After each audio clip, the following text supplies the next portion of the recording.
Hey everybody, so this is how I did my super cheap fish tank slash tub, fish tub, I guess you would call it.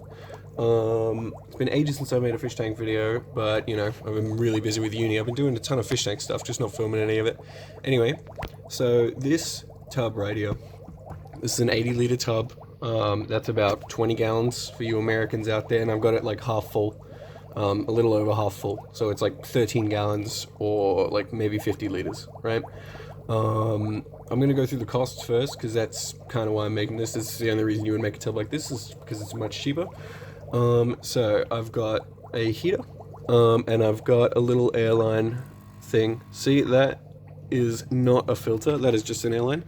So those two things both probably cost around, I don't know, 20 bucks Australian. The tub is about 10 bucks. It was all free for me because I had this stuff laying around, but yeah, so it's like, I don't know, 50 bucks, 60 bucks Australian, which is like $35 American, right, for the full setup of this thing. Now it's at half water level, which obviously there's going to be less water volume, but the thing about that is that the floor dimensions of this, it's 80 centimeters by about like 33 centimeters. So it's like 31 inches by 13 inches. It's very, very close to the floor dimensions of a 20-gallon long.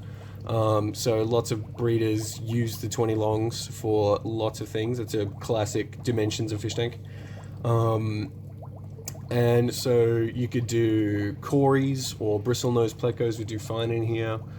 Shrimp for sure, this would be amazing. You know, anything small like guppies, endlers, betas, you know, stuff like that. Anything you would do fine in a 20 gallon or a little bit less than that. A lot of nano fish and stuff that would be absolutely fine in here. So as for the plants that I've got going on in here, I've just got, that's a lizard's tail. It's not a common one. That's a hornwort. That is a common one. Alodia, one of my favorites, Alodia, because it just grows wherever it is. And that is a big old Amazon sword from my shrimp tank. Needed a move. It was in this fish bowl. You've probably seen it if you watched any other videos anyway.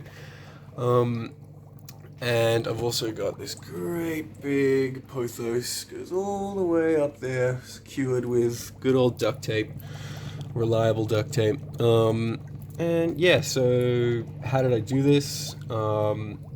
So some of the really cheapening factors on this: sunlight. You don't need to buy lights. I say it all the time. You have sunlight in many rooms in your house, I guarantee you. This is in my bloody bedroom. I find the bubbling, it's like a babbling brook, you know, it wistfully sort of rocks me to sleep, you know, natural. I like having nature around me. So the substrate in here is a mix of like Amazonia, like actual aquarium substrate, little gravel, you can see little purple gravel, which I never use because I hate the colored gravels that aren't natural anyway, but it looks fine in here. And I've actually used like a handful of dirt, like actual just dirt from outside, from the nature reserve. I know they don't spray any bad chemicals on that.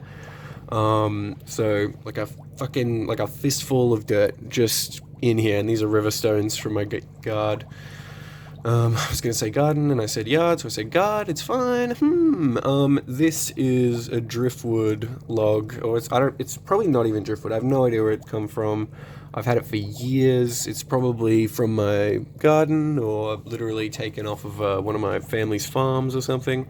I don't know what kind of wood it is, but I know that it's fine because I've had it in a goldfish tank and in a shrimp tank, and I've had it for years, and it's been in tanks, and it's been fine. Anything nasty that was in it's clearly gone by now. Yeah. So yeah, sunlight, and dirt and plants are all vital to actually keeping this thing going and actually having it remain stable. If you're not familiar with how I do things, I don't do water changes. I use natural sunlight, and I use sometimes substrate, sometimes I don't do any substrate, but I use heavy planting. Because, yeah, like, I'm not going to do water changes on this. That is not a sponge filter, alright? So, oh yeah, oh, fuck, I skipped over the cost thing a little bit here.